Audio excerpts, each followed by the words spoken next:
Hello दोस्तों, नमस्कार, जय हिंद। स्वागत है आप सभी का हमारे यूट्यूब चैनल पर विजुअल आर्ट हिस्ट्री विद निवी, जहां मिलती हैं आपको कला से संबंधित संपूर्ण जानकारी। जैसा कि एक चैप्टर वाइज क्लास हमारा चलता हुआ आ रहा है, प्रागैतिहासिक काल से लेके पहाड़ी शैली के आरंभ तक हमने आपको वीडियोस उपलब्ध करा दी। तो आज की वीडियो होने वाली है गुलेर शैली तथा कांगड़ा शैली के ऊपर। गुलेर शैली का आरंभ कब होता है, गुलेर राज्य की स्थापना किसके समय में हुई, गुलेर शैली की स्थापना किसके समय में हुई, कौन से चित्रकार कार्य करते थे या कांगड़ा के कौन से चित्रकार कार्य करते थे, या कांगड़ा से जुड़ी हुई समस्त विशेषताएं। इसके पहले की वीडियोस हमने आपको उपलब्ध करा दी हैं, तो अगर आपने नहीं देखी हैं तो चैनल पर विजिट करके देख सकते हैं। गुलेर शैली का पार्ट वन, आपका पहाड़ी शैली का पार्ट वन जो है वो मैंने आपको उपलब्ध कराया है। पहाड़ी शैली के आरंभ से लेके बसोहली शैली का पूरा विवरण आपको उसमें मैंने दिया है। आज की क्लास की पीडीएफ आपको हमारे टेलीग्राम चैनल पर मिल जाएगी। तो टेलीग्राम चैनल का लिंक हम आपको कमेंट बॉक्स में सबसे पहले नंबर पर दे देंगे, वहां से आप पीडीएफ ले लेंगे आज की क्लास की। और चलिए हम शुरू करते हैं आज की क्लास को। गुलेर और कांगड़ा पहाड़ी शैली की सबसे महत्वपूर्ण शैली जो है वो है कांगड़ा शैली, और कांगड़ा शैली को आधार प्रदान करने वाली शैली गुलेर शैली। तो यही कारण है कि मैंने इन दोनों को साथ में लिया है। चलिए हम देखते हैं आज गुलेर शैली के बारे में। यहाँ पर कुछ चित्र आपकी स्क्रीन पर दिए हैं जो गुलेर शैली से संबंध रखते हैं और कांगड़ा शैली से संबंध रखते हैं। तो चलिए शुरू करते हैं आज की क्लास को। सबसे पहले हम देखेंगे गुलेर शैली के विषय में, गुलेर शैली की जानकारी लेंगे। तो गुलेर शैली को जानने से पहले आपको ये जानना होगा कि गुलेर राज्य की स्थापना किसने की, गुलेर राज्य किसके समय में रहा, ये सारी चीजें हम जानेंगे गुलेर शैली में। गुलेर राज्य कब इसकी स्थापना हुई, किसने की। सबसे पहले आप देखें कि इसका निर्माण किससे हुआ, तो मुगल शैली तथा बसोहली शैली के मिश्रण से जिस शैली का जन्म होता है वो गुलेर शैली कहलाई। गुलेर राज्य में इसका जन्म होता है, गुलेर राज्य में ये चली, इसलिए इसका जो है निर्माण नाम क्या हुआ, गुलेर शैली हुआ। गुलेर की स्थापना, गुलेर राज्य की स्थापना सन 1405 ईस्वी में कांगड़ा के राजा हरिश्चंद्र या हरिचंद ने हरिपुर राज्य की नींव डालकर की थी। कांगड़ा का ही एक क्षेत्र गुलेर था जिसकी स्थापना, जिसमें मतलब कांगड़ा राज्य से हटकर हरिश्चंद्र ने या हरिचंद ने गुलेर राज्य की नींव डाली और इसकी स्थापना की, और जिससे एक नवीन राज्य कांगड़ा से हटकर गुलेर का जन्म हुआ। अब गुलेर शैली का जन्म किसके समय में हुआ, देखिए राज्य की स्थापना तो हो गई लेकिन शैली इसी समय जन्म ले ले ये जरूरी नहीं है। तो गुलेर शैली का चरम विकास बाद में देखते हुए पहले देखो कि जन्म कब हुआ। तो जन्म किसके समय हुआ, राजा दिलीप सिंह के समय में गुलेर शैली का जन्म होता है। राजा दिलीप सिंह इसी हरिश्चंद्र के वंशज थे। तो राजा दिलीप सिंह के समय में गुलेर शैली का जन्म होता है। और गुलेर शैली का चरम विकास किसके समय में हुआ, तो गोवर्धन सिंह के समय में हुआ या गोवर्धन चंद के समय में हुआ। ठीक है, गोवर्धन सिंह या गोवर्धन चंद के समय इसका विकास होता है। गोवर्धन सिंह का समय क्या था, तो 1730 से 1773 ईस्वी के मध्य गोवर्धन सिंह रहते हैं आपकी राजा। ठीक है, तो ये चीज आपको याद रखना, चरम विकास या उत्कर्ष काल या स्वर्ण काल गुलेर शैली का तो किसके समय में हो जाएगा, गोवर्धन सिंह के समय में हो जाएगा। गुलेर के विषय में डब्ल्यू जी आर्चर ने बड़े ही स्पष्ट शब्दों में लिखा है, इट मतलब गुलेर शैली के लिए, Guler Kalam is the organisation and breeder of the greatest style in all Punjab hills. मतलब सबसे अच्छी और जन्मदाता कौन है, गुलेर शैली है सबसे अच्छी। ये कहा किसने, तो आपके डब्ल्यू.जी. आर्चर ने कहा था। अगला देखते हैं कि गुलेर शैली का चित्रण विषय क्या रहा। तो गुलेर राज्य की स्थापना हमने देख ली। देखिए यहाँ से क्वेश्चन आपको गुलेर से ही बनता है, इंपॉर्टेंट है। गुलेर राज्य की स्थापना भी इंपॉर्टेंट है, गुलेर का जन्म भी इंपॉर्टेंट है, गुलेर शैली का चरम विकास भी इंपॉर्टेंट है। तो ये तीन राजा आपको याद रखना है। इसके अलावा भी बहुत सारे राजा, रूपचंद, राजा मान सिंह, ये बहुत सारे राजा होते हैं गुलेर शैली के, लेकिन आपको ये तीन राजा याद रखने हैं, एक तो हरिचंद, दूसरे दिलीप सिंह, तीसरे गोवर्धन चंद या गोवर्धन सिंह। अब गुलेर शैली का चित्रण विषय क्या रहा यह भी हम देख लेते हैं। धार्मिक चित्रण विषय रहा भाई रामायण, महाभारत, नायिका भेद का प्रमुखता यहाँ पर चित्रण हुआ, मेनली नायिका भेद का चित्रण हुआ। कुछ दरबारी चित्र, कुछ व्यक्ति चित्र भी बने हैं गुलेर शैली में, तो ये आपको ध्यान रखना है। ठीक है, प्रमुख चित्रकार कौन थे गुलेर शैली के, तो पंडित सेऊ और उनका पुत्र नयन सुख तथा पुत्री मानकू। एक पूरी वंश परंपरा थी जिसको आपको आगे मैं समझा दूंगी कांगड़ा शैली के साथ। ठीक है, तो उसके जो पंडित सेऊ थे उनका पुत्र नयनसुख और उनकी जो है पुत्री मानकू। मानकू एक महिला चित्रकार थी जिसने गुलेर से काम आरंभ किया है। ये गुलेर में भी काम करती है, ये आपकी कांगड़ा में भी काम करती दिखाई देती हैं, तो ये चीज आपको ध्यान रखनी है। ठीक है, चलिए आगे बढ़ते हैं। अब गुलेर शैली को नया रूप किसने दिया? तो नयन सुख ने नया रूप दिया था। मतलब गुलेर शैली में काम तो कर रहे थे पंडित सेऊ, लेकिन उनको गुलेर शैली को नया रूप किसने प्रदान किया? तो उनके पुत्र नयन सुख ने गुलेर शैली को एक नवीन रूप प्रदान किया। मतलब बसोली और मुगल शैली से मिश्रित जिस शैली का जन्म हुआ वो किसने प्रदान किया? नयन सुख ने प्रदान किया। ये भी याद रखना। ठीक है, अगला, अब गुलेर शैली के प्रमुख चित्रों के विषय में देख लेते हैं। एक सिकरे के साथ महिला का चित्र गुलेर शैली से मिलता है। राजा गोवर्धन बेटे के साथ हुक्का पीते हुए गुलेर शैली का चित्र है। द्रौपदी का चीरहरण गुलेर शैली का चित्र है। कृष्ण गोपियों का आलिंगन लेते हुए, मतलब गोपियों को गले लगाते हुए, ये किसका चित्र है? तो ये आपके गुलेर शैली का चित्र है। कला देवी का चित्र है, गुलेर शैली से है। रामचरण पादुका की पूजा करते हुए भरत, भगवान राम के खड़ाओं की पूजा करते हुए भरत कहाँ दर्शाए गए हैं? तो गुलेर शैली में दर्शाए गए हैं। हुक्का पीती नायिका कहाँ का चित्र है? तो आप ये भी याद रखना, गुलेर शैली का चित्र है। अब एक क्वेश्चन बहुत ज्यादा आता है, गुलेर शैली में रामायण के 14 चित्रों का चित्रण किसके समय में हुआ? तो याद रखना, राजा दिलीप सिंह के समय में रामायण के 14 चित्रों का निर्माण हुआ। गोवर्धन सिंह, राजा गोवर्धन सिंह के बारे में मैंने बताया, जिनके समय में गुलेर शैली का चरम काल रहा। तो गोवर्धन सिंह को घुड़सवारी का शौक था। क्या था?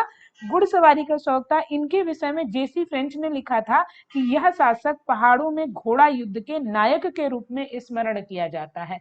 ये किसने लिखा था? तो जेसी फ्रेंच इनके विषय में लिखते हैं कि यह शासक, किसके लिए? गोवर्धन सिंह के लिए उन्होंने लिखा कि यह शासक पहाड़ों में घोड़ा युद्ध के नायक के रूप में जाना जाता है। तो पहाड़ी घोड़ा युद्ध का नायक किसे कहा जाता है?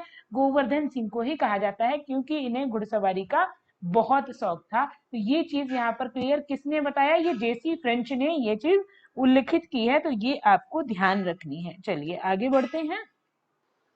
अगला पॉइंट क्या है? गुलेर शैली का विकसित रूप कांगड़ा शैली है, या गुलेर शैली को आधार कौन प्रदान करता है? तो कांगड़ा प्रदान करती है। कांगड़ा को आधार कौन प्रदान करता है? तो गुलेर शैली प्रदान करती है। यहाँ लिखता है कांगड़ा को आधार व श्रेष्ठता उत्कृष्टता गुलेर शैली ने प्रदान की। कारण क्या है? गुलेर शैली के चित्रकार जब राजा गोवर्धन सिंह की मृत्यु हो जाती है तो उसके बाद कांगड़ा चले जाते हैं।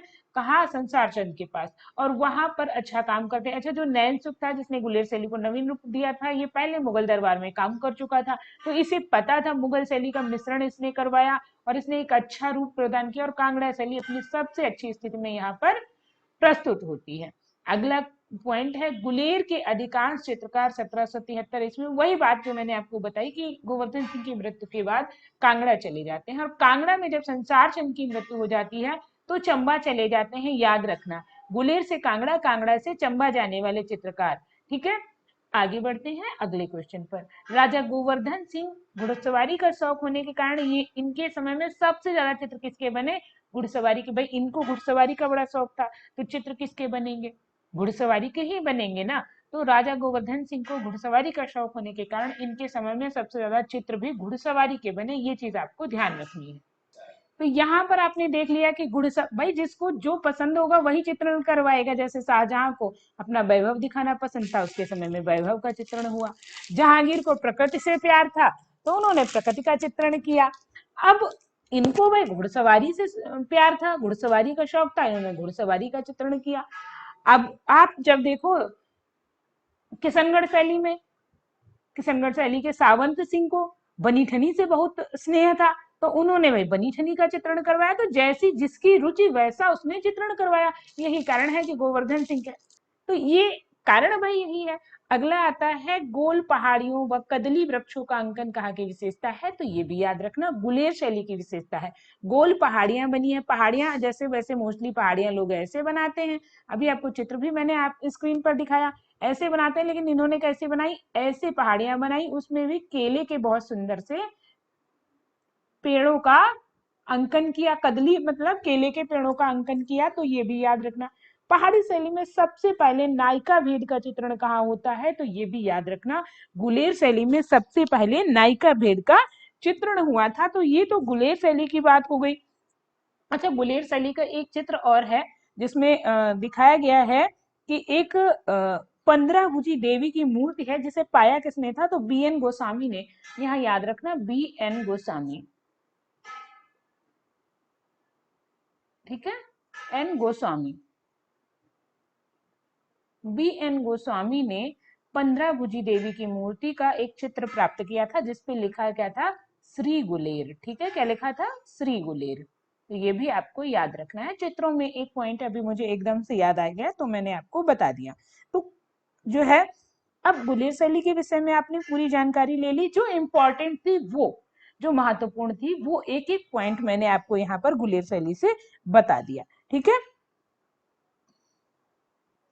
अगली जो शैली है हमारी मोस्ट इंपॉर्टेंट शैली, पहाड़ी शैली के नाम से भी जानी जाने वाली शैली, कांगड़ा शैली, जिसका हम कह सकते हैं संपूर्ण पहाड़ी शैली के प्राण जो है वो कांगड़ा शैली है। कैसे है कि कई बार आप पहाड़ी शैली के नाम पर कांगड़ा शैली को भी जानते हो। तो अगर पहाड़ी शैली, मैंने शुरुआत में ही बताया था कि अगर अन्य ऑप्शन ना हो, पहाड़ी का नारी सुषमा शैली या दृश्य प्रधान शैली, तो आप यहाँ पर किसे लगा सकते हैं, कांगड़ा शैली को यहाँ पर चुन सकते हैं। कांगड़ा शैली का जन्म भी एक अलग तरीके से हुआ, मुगल तथा राजस्थानी शैली के मिश्रण से कांगड़ा शैली का जन्म हुआ। यहाँ पर आप देखेंगे थोड़ा सा ये अलग है, तो ये इम्पोर्टेंट है। मुगल तथा राजस्थानी शैली अपने आप में दोनों ही बहुत महान शैलियां, दोनों महान शैलियों के मिश्रण से जिस शैली का जन्म हुआ वो हमारी कांगड़ा है। तो सुंदर तो होनी ही है, सबसे सुंदर शैली है। और कांगड़ा शैली का प्रारंभ कब हुआ, तो संसार चंद द्वितीय, जिनका समय 1775 से 1823 ईस्वी था। कब, संसार चंद द्वितीय के समय 1775 से 1823 ईस्वी वाले, कई बार समय भी पूछा जाता है, तो ये दोनों चीजें याद रखना। आरंभ, चरम विकास, उन्नति, स्वर्ण काल, जो भी है वो संसार चंद द्वितीय के समय में ही होता है। तो कांगड़ा शैली का चरम विकास किसके समय में हुआ, संसार चंद द्वितीय के समय। अब आप कहोगे मैम वहां पर 1775 और यहाँ पर 1786, तो ये वो समय है जिस समय कांगड़ा शैली का चरम विकास हुआ। 1786 से लेके 1803 या 5 ईस्वी के मध्य इस शैली का चरम या सबसे ज्यादा उन्नति होती है, चरम विकास होता है। तो ये चीज यहाँ पर दोनों का टाइम पीरियड इसलिए अलग है, ये ध्यान रखना आप लोग। ठीक है, 18वीं शताब्दी, अगर शताब्दी में जाएंगे तो 18वीं शताब्दी में गुलेर शैली का चरम विकास होता है। जन्म भी मोस्टली 18वीं शताब्दी में ही हुआ था। तो ये चीजें आपकी क्लियर हो गई। आगे बढ़ते हैं। कांगड़ा शैली की स्थापना, कांगड़ा शैली की स्थापना प्राचीनतम राज्य जो राजवंश था, कटोच, कटोच राजवंश के राजाओं ने की थी। किस वंश के राजा थे, अगर क्वेश्चन आ जाए तो याद रखो, कटोच राजवंश के राजा कांगड़ा में रहते थे, जिन्होंने कांगड़ा शैली की स्थापना की। कांगड़ा को पहले क्या कहते थे, इसको त्रिगर्त नाम से जानते थे। इसका प्राचीन नाम क्या था, त्रिगर्त था। मोस्ट इंपॉर्टेंट है, याद रखना, हर पॉइंट इसका बहुत इंपॉर्टेंट है, तो आपको याद ही रखना है। वर्तमान में ये जालंधर नाम से जाना जाता है, ये भी आपको ध्यान रखना है। ठीक है, वर्तमान में किस नाम से जाना जाता है, तो जालंधर नाम से इसको जाना जाता है। किसे, कांगड़ा शैली को। ठीक है, ये भी आपको ध्यान रखना है। तो अब यहाँ पर आपने देखा कि कांगड़ा को जालंधर नाम से जाना जाता है, प्राचीन नाम इसका क्या था, त्रिगर्त था। मोस्ट इंपॉर्टेंट है, ये आपको याद रखना है। अब कांगड़ा शैली का चित्रण विषय देख लेते हैं, क्योंकि इससे जुड़ी हर एक चीज आपके लिए जरूरी है। चित्रण विषय क्या था, तो प्रेम प्रसंग, प्रेम कथाओं का चित्रण कांगड़ा शैली में हुआ। नायिका भेद का चित्रण कांगड़ा शैली में हुआ। नायिका भेद, आपको पता है कि नायिकाओं की विभिन्न अवस्थाओं का अंकन कांगड़ा शैली में हुआ। भक्ति काव्य व रीति काव्य, पिछली वीडियो में मैंने आपको बताया कि भक्तिकालीन काव्य और रीतकालीन काव्य क्या था, तो उसके लिए आप पिछली वीडियो देख लीजिएगा। तो भक्तिकालीन काव्य और रीतकालीन काव्य संबंधी चित्रों का यहाँ पर ग्रंथों का भी चित्रण हुआ। पौराणिक कथाओं का चित्रण हुआ, कवि प्रिया का चित्रण हुआ, रसिक प्रिया का चित्रण हुआ, नल दमयंती का चित्रण हुआ, 12 मासा मतलब 12 ऋतुओं का, 12 महीनों का और अपनी 4 ऋतुओं का अंकन हुआ। रागमाला का अंकन हुआ, गीत गोविंद का चित्रण हुआ, हमीर हट का चित्रण हुआ, शिव पुराण का चित्रण हुआ, पद्मावत, बिहारी सतसई, भागवत पुराण, और व्यक्ति चित्रों का अंकन यहाँ पर होता है। तो यहाँ के चित्रण विषय जब हम देखते हैं तो बहुत सारे चित्र हैं यहाँ पर, ठीक है। कांगड़ा में अगर हम देखें तो भागवत पुराण में क्या है, भगवान कृष्ण से जुड़ी हुई बहुत सारी लीलाएं हैं, उनका चित्रण हुआ है ना। जब हम यहाँ देखें, ये रागमाला में भी कुछ ऐसे ही चित्र हैं, गीत गोविंद में भी भगवान कृष्ण से जुड़े हुए चित्र हैं। तो सारा मोस्टली आप देखेंगे तो एक वैष्णव धर्म का भी चित्रण यहाँ पर बहुत अच्छा होता है। क्यों वैष्णव धर्म का? क्योंकि आपका संसार चंद्र जो था ये वैष्णव धर्म का अनुयायी था, ठीक है। अब हम कांगड़ा शैली के प्रमुख चित्रकारों के विषय में देख लेते हैं, जिनमें आता है, पहले नाम लिख लीजिए, फिर एक परंपरा सी चली वो मैं आपको समझा दूंगी। सबसे पहले आता है मानकू, फिर आता है खुशला, फिर कुशन लाल या कुशला, पदनू, दोखू, परखू या घूमर, बसिया, सजनू और लक्ष्मण दास। तो ये चित्रकार जो हैं ये कांगड़ा शैली में काम करते थे। सजनू जो है मेनली मंडी का चित्रकार था। यहाँ पर ये मैंने हाईलाइट इसलिए कर दिया है क्योंकि अगर आपसे पूछ ले सजनू कहाँ का चित्रकार था तो काम तो इसने यहाँ भी किया, लेकिन आप इसे यहाँ नहीं लगाएंगे, इसे लगाएंगे कहाँ, आप लगाएंगे मंडी में। एक विद्वान हुए वेडन पावल, इन्होंने कहा कि संसार चंद के दरबार का सर्वश्रेष्ठ चित्रकार कौन था? परखू था। संसार चंद के दरबार का सर्वश्रेष्ठ चित्रकार कौन था? परखू था। ये किसके अनुसार? वेडन पावल के अनुसार। लेकिन अन्य सभी ग्रंथों के अनुसार या अन्य साक्ष्यों के अनुसार संसार चंद का सबसे प्रमुख चित्रकार मानकू था या मानकू थी। तो ये इंपॉर्टेंट है, आपको ध्यान रखना है, ठीक है। मानकू जो था संसार चंद के दरबार का सबसे प्रमुख चित्रकार था, लेकिन वेडन पावल परखू को मानते हैं। तो ये आपको याद रखना है। अब यहाँ पर आप एक चीज समझ लीजिए कि एक चित्रकारों की वंशावली पूरी चली आपकी कांगड़ा शैली में, तो उसे मैं यहाँ पर समझा देती हूँ। हालांकि उससे बहुत ज्यादा क्वेश्चन नहीं बनते, लेकिन फिर भी आप इसे समझ लीजिए। अब हुआ का, अभी आधुनिक एक चित्रकार था गुलाबू राम, जिसने कहा कि हमारे पूर्वज जो हैं कांगड़ा शैली में काम करते थे और हमारी वंशावली के अनुसार मैं उन्हीं का वंशज हूँ। तो यहाँ पर आप देखिए कि कौन सबसे पहले आते हैं, घूमन। एक वंशावली है, ये आप चाहें तो नोट कर ले और नहीं चाहें तो कोई विशेष बात नहीं है, लेकिन फिर भी मैं आपको बता देती हूँ। इम्पोर्टेंट यहाँ पर चित्रकार जो कांगड़ा शैली में काम करते थे उनकी जानकारी यहाँ पर आपको उपलब्ध हो जाएगी, जिनमें क्या आता है, सबसे पहले आता है परखू, ठीक है। कौन? परखू। घूमन, घूमन के दो पुत्र हुए, परखू और फत्तू, ठीक है। परखू और फत्तू दो पुत्र होते हैं किसके? घूमन के। तो घूमन हुए सबसे नंबर 1 पर, पहली पीढ़ी। दूसरी पीढ़ी किसकी आई? परखू और फत्तू की। फत्तू के बच्चे कम थे, इनको याद रखना। फत्तू के बेटे थे गर्भू। गर्भू के बेटे कौन थे? याद रखना, रेसू, रेझू, ठीक है। रेझू का बेटा कौन था? मेलहू। मेलहू के कोई पुत्र ही नहीं था। तो आगे कहानी खत्म। इनकी पहली पीढ़ी, दूसरी पीढ़ी ये थी इनकी, फिर तीसरी पीढ़ी, चौथी पीढ़ी और पांचवी पीढ़ी। तो ये 5 पीढ़ियां इनकी हुई। अब परखू के मामले में ज्यादा भाई समझना पड़ेगा, क्योंकि इनके समय में इनके परखू के होते हैं 4 पुत्र। परखू के कितने पुत्र हुए? परखू के पुत्र हुए भाई 4। कौन कौन से हुए? तो याद रखो, रुदलू, रुलदू। अब ये बहुत रोते होंगे तो इनका नाम रख दिया रुलदू। दूसरे कौन हुए? तो वो हुए चंदनू। ये समझ में नहीं आया सबने नू क्यों लगाया, ठीक है। ऊ की मात्रा सबके नाम में लगी है। फिर हुए राम किशन। राम किशन भी इन्हीं के पुत्र थे, किसके? परखू के। और चौथा पुत्र जो था वो था राम दयाल। राम दयाल। तो ये 4 पुत्र किसके हुए? परखू के हुए। तो इनकी तीसरी पीढ़ी में इन्होंने भाई इनसे 2 हाथ आगे काम किया, मतलब 4 पुत्रों के ये भाई पिता बने, मतलब इनके 4 पुत्र हुए। अब 4 पुत्रों में जो राम दयाल थे, ठीक है, इन तीनों से कोई लेना देना नहीं। राम दयाल के कितने पुत्र हुए? तो इनके पुत्र हुए 5। कितने हुए रामदयाल के पुत्र? रामदयाल के पुत्र होते हैं 5। रामदयाल ने कहा पिताजी हम आपसे एक कदम और आगे, और ये 5। तो रामदयाल के 5 पुत्रों में कौन कौन है, इनमें देखेंगे किरापा,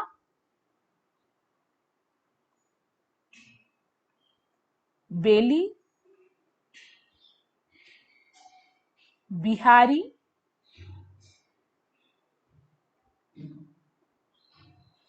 भगत और गुलाबू। ठीक है, ये कितने हुए, इनके 5 पुत्र हुए। किसके हुए, यहाँ पर देख लीजिएगा, रामदयाल के हुए 5 पुत्र। ठीक है, परखू के हुए 4 पुत्र। कौन, रुदलू, चंदनू, रामकिशन, रामदयाल। रामदयाल के हुए 5 किरापा वाले, और फिर इनमें भी रामदयाल का एक पुत्र था बेली। कौन, बेली के हुए 2 पुत्र। ठीक है, तो बेली के कौन थे, भगत राम और चुन्नी लाल। चुन्नी लाल। ठीक है, तो ये आपने देख लिया, ये हो गई इनकी वंशावली। अब यहाँ से क्वेश्चन क्या बनेगा, क्वेश्चन ये बनेगा कि कौन से राज्य में आपको वंशावली प्राप्त होती है, चित्रकारों की वंशावली प्राप्त होती है, कौन सी शैली में प्राप्त होती है, तो याद रखना कांगड़ा में प्राप्त होती है। चलिए बढ़ते हैं आगे, कांगड़ा के प्रमुख चित्रों को देख लेते हैं।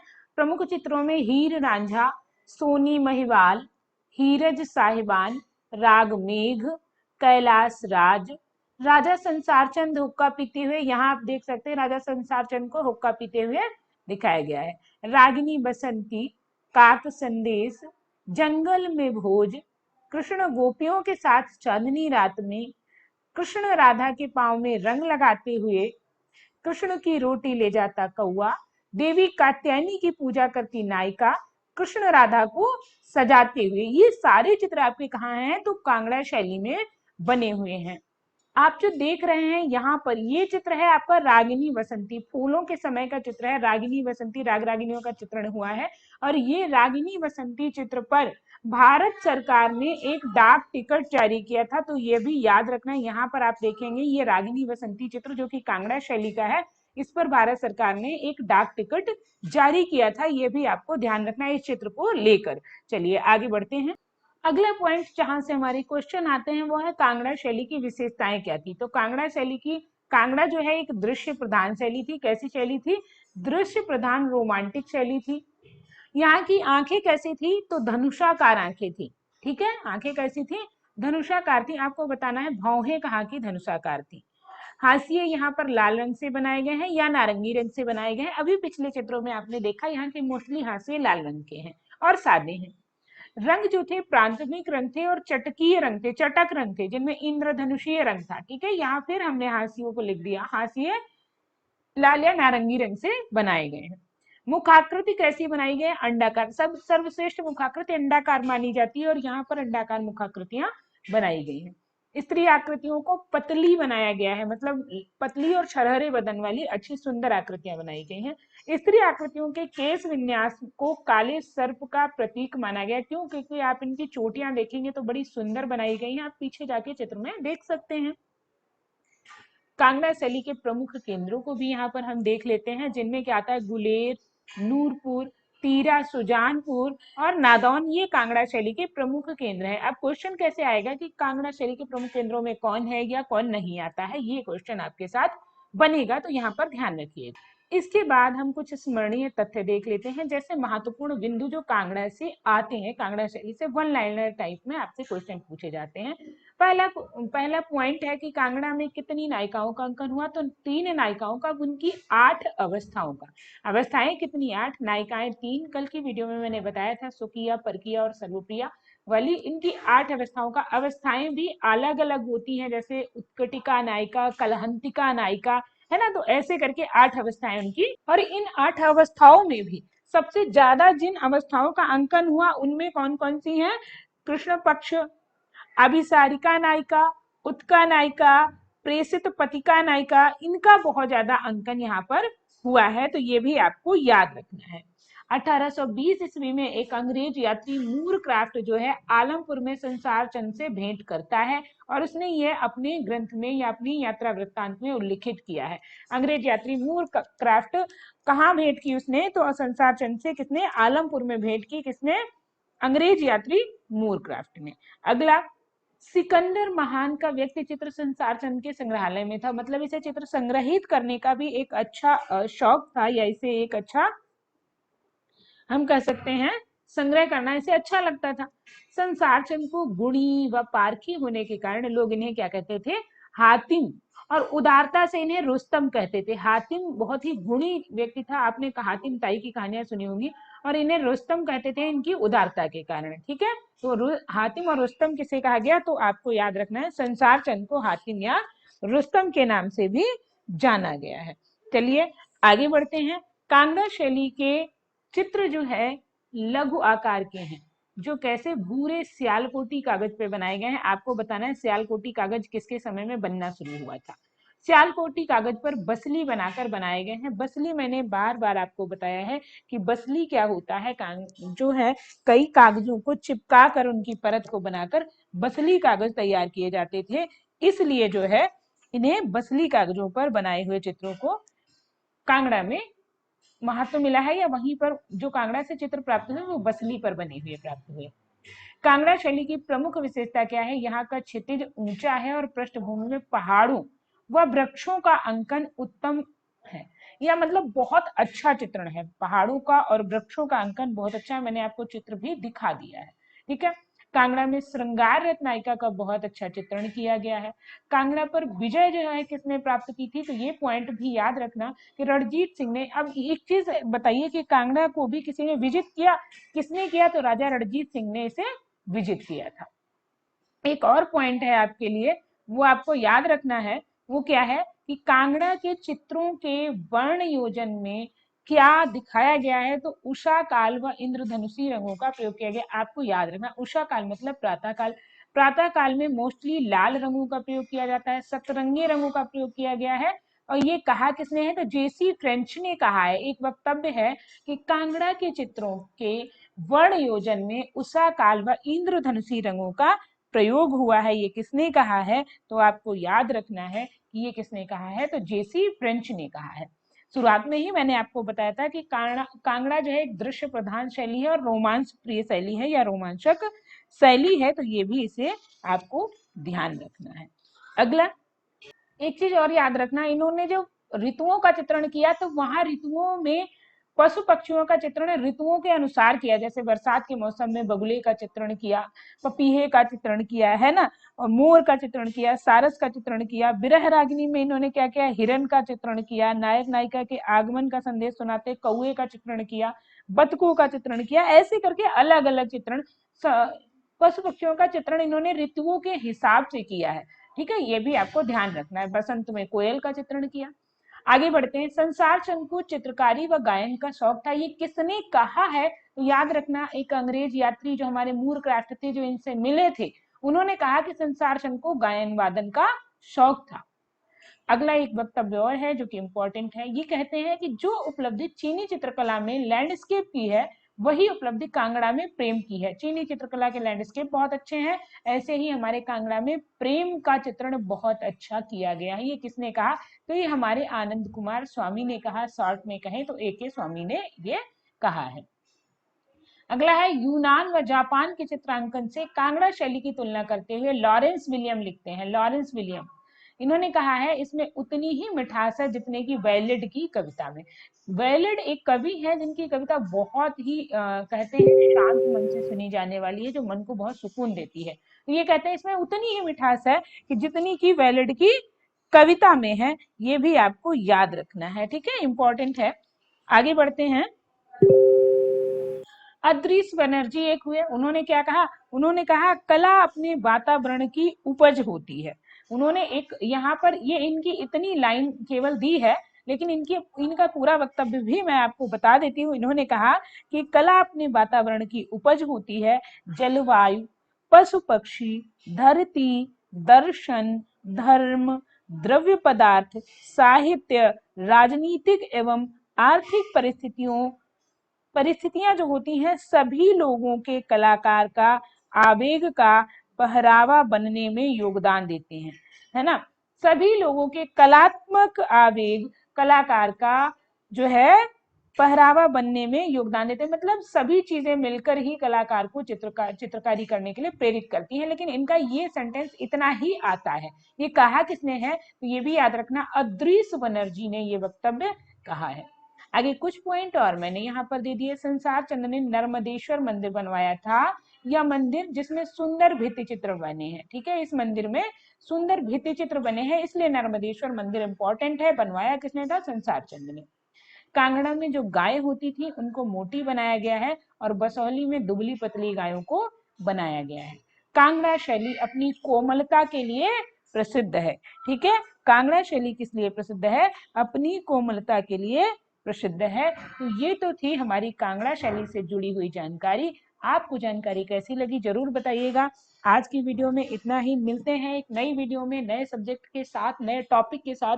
अगला टॉपिक पहाड़ी शैली का ही होगा। वीडियो अगर अच्छी लगी है तो चैनल को कर लीजिएगा सब्सक्राइब, अगर आप नए हैं तो चैनल को सब्सक्राइब करके वीडियो को लाइक कर दीजिएगा और बेल आइकन को दबा दीजिएगा, ताकि हमारी क्लास जैसे ही आए तो आपको नोटिफिकेशन आ जाए। और इसी के साथ वीडियो को शेयर भी कर दीजिएगा अगर अच्छी हो तो, है ना। चलिए, तब तक के लिए सभी को धन्यवाद। मिलते हैं एक नई क्लास में एक नए टॉपिक के साथ। Thank you, thanks for watching.